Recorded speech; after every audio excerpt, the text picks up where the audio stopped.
Cek, assalamualaikum. Balik lagi sama gue, Ilan Alkatiri, Persija Insight. Di konten kali ini, gue akan mencoba mereview pertandingan kemarin yang kita mematahkan stigma kalau kita jago kandang. Nah, di sini dipatahkan. Selain itu, gue juga ada komentar Thomas Doll, ada kejadian supporter di Sleman turun. Gue akan membahas beberapa hal di sini yang akan gue rangkum menjadi satu video, dan pemain kita juga menjadi pahlawan di sana karena memisahkan antara wasit. Gue akan bedah itu dan gue akan sedikit menyentil PSSI terkait kasus ini. Banyak hal yang akan gue sampaikan, jadi mengalir aja. Kalian pastikan nonton dari awal sekarang sampai habis, jangan di skip-skip. Tapi sebelumnya, di like video gue pastinya. Yang udah subscribe, gue mau ngingetin supaya lo nyalain loncengnya. Jadi ketika gue upload video ini, muncul notifikasi di handphone lo, jadi lo bisa nonton gue. Yang belum sholat, pastinya sholat dulu. Kapanpun waktu kalian nonton, itu diutamakan daripada lo nonton gue yang hanya berkomentar. Lebih baik lo sholat dulu diutamakan. Oke, jadi gue akan mencoba pelan-pelan memulai pembahasan ini satu persatu. Udah gue bikin listnya. Kalau nggak gue suka lupa, jadi gue nurutin. Ada komentar, bang lo keseringan lupa nih kalau mau ngomong. Gue jadi pernah ngomong kayak gini. Ntar gue bakal sampein yang hal ini misalkan di akhir video. Tiba-tiba di akhir videonya gue lupa. Nah, makanya itu orang komentar, dia bilang, bang lu mendingan bikin catatan. Memang gue sebenarnya bikin catatan, cuman jarang gue baca. Gue jadi ngoceh, nggak gue baca, jadinya gue lupa. Jadi sekarang gue udah bikin rapi, jadi gue akan bahas satu persatu. Lama juga gue gak bikin video. Jadi emang gue akhir-akhir ini agak jarang bikin video karena gue sih pengennya tiap hari kayak waktu dulu ya. Lo yang subscriber lama gue bikin video tuh tiap hari waktu itu geber. Jadi sekarang pertama karena sibuk, yang kedua gue takut lo bosen ngeliat gue. Jadi ada jedanya, jadi lo kangen sama gue. Oke, Witan Sulaiman, gila luar biasa. Ini pemain ditaruh di posisi yang bukan semestinya, tapi ternyata jin dia, waduh, jati diri dia bergabung bersama jiwa raganya, dan dia menampilkan, bagi gue ini performa dia terbaik sepanjang dia berada di Persija. Kenapa? Karena awalnya dia posisinya bukan di situ, tapi karena kondisi kita, kondisi Persija yang kekurangan pemain dan lain hal, jadi Thomas Doll harus meracik, berpikir ulang, menempatkan si Witan Sulaiman di posisi yang bukan semestinya. Ternyata ini cocok banget. Jadi hal yang wajar, banyak banget di sepak bola kalau pemain yang main bukan di posisi aslinya. Banyak banget. Di Indonesia pun banyak yang tadinya jadi back, jadi striker, striker jadi back. Itu sangat amat banyak. Tapi Witan Sulaiman di sini gue ngeliat, ini orang jadi gacor banget. Bukan cuman dari kontribusinya, dia sekarang 4 assist di Persija. Bukan assistnya, dari semangat juangnya, dari ngerebut bolanya, dari passing akurasinya, dari kemarin dia ngolongin juga. Kayaknya PD-nya lagi naik lagi gitu. Jadi, kalaupun Sintayong nanti manggil untuk timnas, ya sekarang ini orang masih layak untuk di timnas. Kalau kemarin, enggak. Tapi kalau sekarang, dia masih layak untuk di timnas. Tapi, ini yang harus kita sedikit sesalkan. Ada aja di Persija. Gue bingung.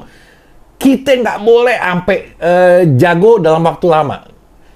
Ada aja, ntar dia cedera lah pemainnya, ntar dia dipanggil timnas lah, ntar dia macem-macem. Kita selalu nggak pernah bermain dengan skuad yang lengkap dalam jangka panjang. Ada aja, kayak sekarang Witan tiba-tiba cedera, diragukan tampil. Kemarin Thomas Doll juga di konferensi persnya ngomong, dibilang Witan agak diragukan tampil nanti ketika melawan Borneo.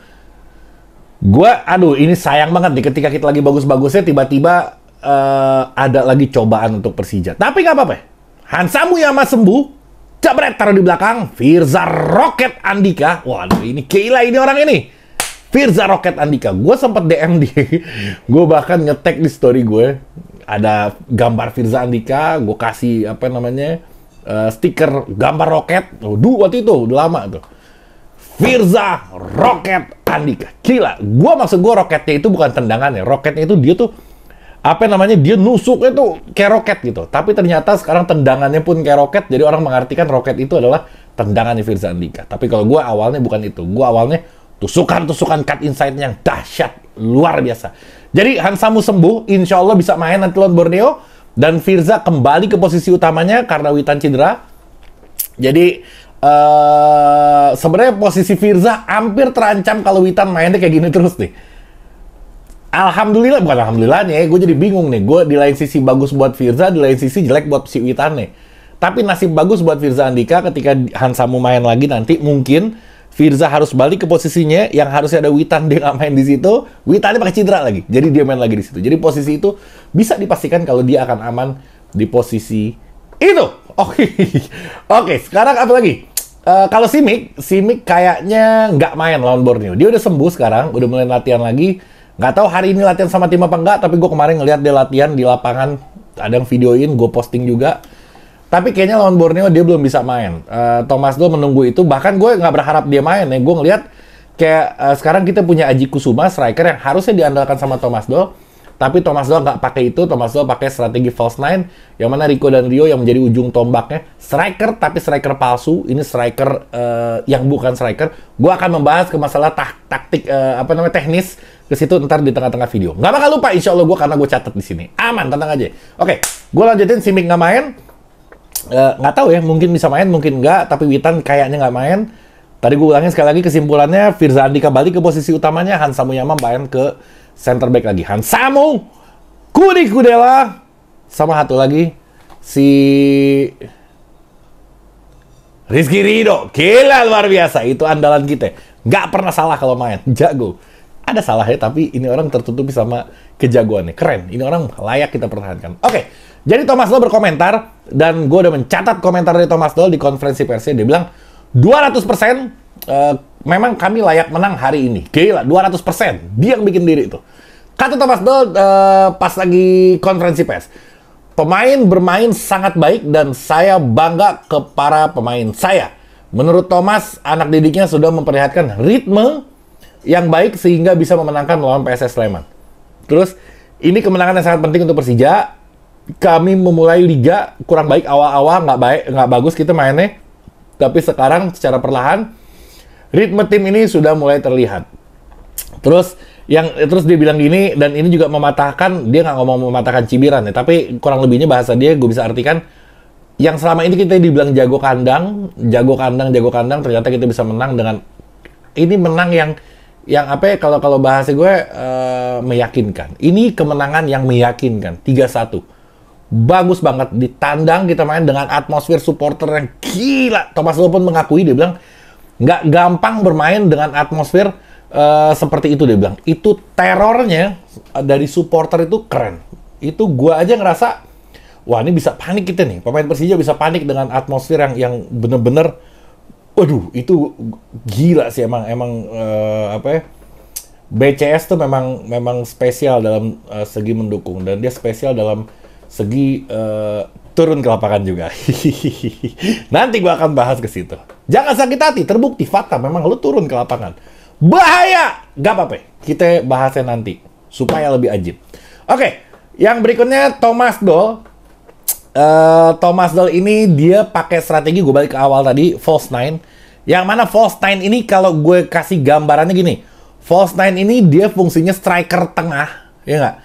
Tapi bukan targetnya ini untuk mencetak gol, targetnya untuk membuka ruang untuk temen yang lain, maksud gue. Ngerti gak lu? Jadi ada Rio, ada Gayos kemarin di situ. Kadang Rio juga ke posisi Gayos pindah ke kiri. Cuman Rico aja nggak pernah di tengah, dia kanan kiri doang. Ini bingung, back lawan juga bingung. Ntar Gayos di tengah, ntar Rio di tengah, Gayos di pinggir, ntar Gayos ke CDM, ke midfield ke DMF bahasa lo.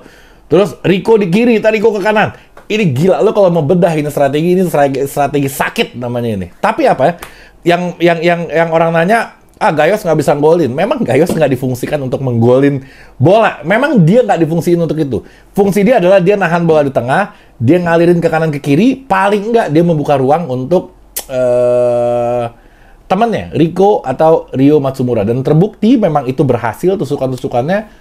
Salah satunya ada andil dari si Gayos itu. Jadi itulah false nine, itu bahasa gue nya ya. Cuman artinya tuh apa ya false nine kalau bahasa bakunya? Mungkin striker yang ngontrol permainan, ya kayak tadi lah, untuk fungsinya untuk membuka ruang untuk temannya lah. Kurang lebih kayak gitulah. Oke. Apalagi yang berikutnya, ini dia.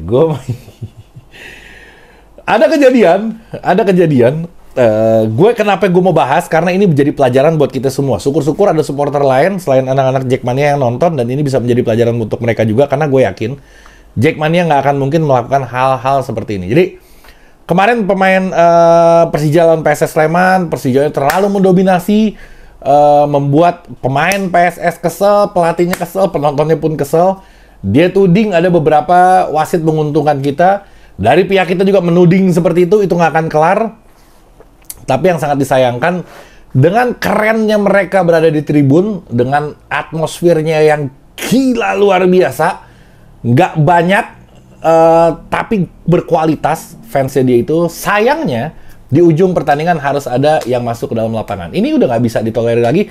Udah nggak bisa ada bahasa yang apa ya, ini udah mutlak kesalahan. Jadi ketika penonton yang tempat lo di tribun, tiba-tiba lo ada di lapangan, ini udah salah. Gue juga ngeliat di situ, dia mengintimidasi pemainnya.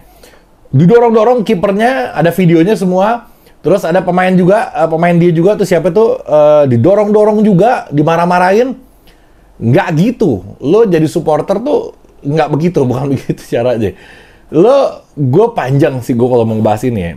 Kan udah ada kejadian yang gara-gara turun ke lapangan, terus terjadi korban yang banyak, ratusan orang. Masa mau terulang lagi? Dan lo nggak ngelihat ke sono? Apa lo waktu itu pas lagi pingsan, apa gimana itu? Sampai lo nggak tahu ada kejadian itu. Dengan lo turun, pasti di kepala lo gini, gue turun cuman gue doang yang turun. Yang ikut 2-3 orang. Oke, nggak banyak, nggak bakal terjadi kerusuhan. Iya, kalau yang turun lo doang. Kalau tiba-tiba yang lain terprovokasi ikut-ikutan turun, semuanya turun ke lapangan, dan adanya keributan di lapangan, otomatis dari pihak kepolisian atau steward atau keamanan di situ akan dorong ke pinggir. Kalau lu didorong nggak mau ke pinggir, dibalikin ke tribun nggak mau, gue takutnya ada gas air mata lagi. Kalaupun bukan gas air mata, paling nggak ada pemukulan dari keamanannya. Ya gimana, namanya juga mesti tertipin. Tempat lu adalah di tribun, bukan di tengah lapangan. Pemain jadi kabur-kaburan, lari-larian. Untung ada Kudela sama ada Andre Tani yang nyelamatin si wasit. Kalau tuh wasit nggak dipisahin, nggak disuruh kabur sama Andre Tani, gue nggak tahu deh. Udah jadi mendoan mungkin tuh. Udah jadi tempe mendoan mungkin tuh wasit. Gue nggak tahu deh. Soalnya kenceng banget, dikejar-kejar sambil ngamuk-ngamuk. Itu bahaya. Lo bisa memancing penonton yang lain ikut turun ke bawah. Nanti ada keributan lagi, ada desek-desekan keluar lagi. Nanti ada kejadian lagi, ada korban lagi. Nanti disalahin kagak mau lagi. Jadi gue heran nih, kok masih bisa berulang gitu. Gue pikir udah kejadian itu tuh orang kapok ya, ternyata. Jadi sekarang gini, gue beberapa kali minta ke PSSI di video-video gue bilang evaluasi lagi supporter tamu yang untuk tandang. Ya kali ini jadi gue bingung, kali ini gue jadi nggak menyalahkan PSSI dengan peraturan kayak gitu. Dia mengkhawatirkan akan hal itu, dan lu mengiyakan lagi kekhawatiran dia itu. Aduh, lu pada kacau sih. Gue gak ngerti gue udah gak ngerti lagi. Lo coba komen pemikiran lo tentang orang-orang ini kayak gimana. Coba lo komen di bawah deh. Gue coba kali aja dengan sependapat sama gue, cuman gue gak bisa ngungkapinnya aja. Soalnya gue heran nih, kok bisa-bisanya gitu masing turun. Astagfirullahaladzim. Sampai nyerang pemain lagi. Sama kejadiannya kayak waktu di Malang waktu itu. Pemain diiniin, ngomongnya sih pengen support, tapi support yang nggak pakai ngedorong-dorong kan harusnya. Allahu Akbar. Kalau mau main bola, itu jadi gini, gue simpulkan ya. Kita supporter, tugasnya adalah mensupport. Memang sesuai sama namanya, oke? Kita dukung tim kita. Kalau tim kita main bagus, kita apresiasi. Kalau tim kita main jelek, kita kritisi. Tapi ada batasannya. Kritisi itu bukan dengan turun ke lapangan, bukan dengan memaki-maki pemain di lapangan, karena lapangan itu bukan tempat lo. Tempat lo itu adalah di tribun. Jadi kalau lo turun ke lapangan, itu udah menyalahi aturan. Apapun argumentasi lo akan tetap salah karena lo udah turun ke lapangan. Itu apa namanya, yang harus dipahami. Terus, namanya main bola, pasti ada menang dan pasti ada kalah. Lo udah sering kali ngedenger kalimat itu, dan lo harus pahamin, dan gue akan mengingatkan lagi. Namanya sepak bola itu ada menang, ada kalah. Lo lawan Persija, kalau target lo menang, itu lo terlalu muluk-muluk. Jadi kalau kalah harusnya wajar, nggak perlu marah-marah, karena lawan lo Persija. Jadi kalah sama Persija itu adalah hal yang wajar, karena kita memang di atas kertas lebih baik. Kalau gue ngelihatnya kayak gitu. Jadi harus bisa terima apapun kondisinya, mau menang, mau kalah, lo harus bisa terima itu. Jadilah supporter yang dewasa, jangan menyalahi aturan, karena perbuatan kalian itu bisa mengakibatkan seluruh Indonesia menanggung akibatnya. Itu yang sangat amat gue khawatirkan. Dan yang terakhir, yang gue mau sampaikan adalah, untuk PSSI, Pak Erick Thohir, sesuai janjinya, dan gue pernah menagih janji ini dari waktu itu, ada kerusuhan di PSM, keributan di tribun, nggak usah pertandingan PSM. Oke. Kali ini ada PSS Sleman, supporternya juga turun ke bawah, melakukan tindakan yang nggak seharusnya. Gue minta kepada Pak Erick Thohir ya untuk menempati janjinya pengurangan poin untuk tim yang supporternya rusuh. Itu bukan kalimat gue, itu kalimat dari Pak Erick Thohir dan harus dibuktikan. Laki-laki itu yang dipegang adalah ucapannya. Jadi buktikan kalau memang Pak Erick Thohir ingin mengurangi poin. Kurangin poin semua tim yang supporternya rusuh. Ada banyak banget, di mana-mana semua tahu, bahkan PSS juga mungkin datanya udah lengkap. Jadi gue masih nunggu itu dan gue akan terus ngomong itu karena gue menagih janji apa yang udah diucapkan oleh Pak Erick Thohir. Jadi pengurangan poin itu penting, Pak. Oke? Assalamualaikum warahmatullahi wabarakatuh.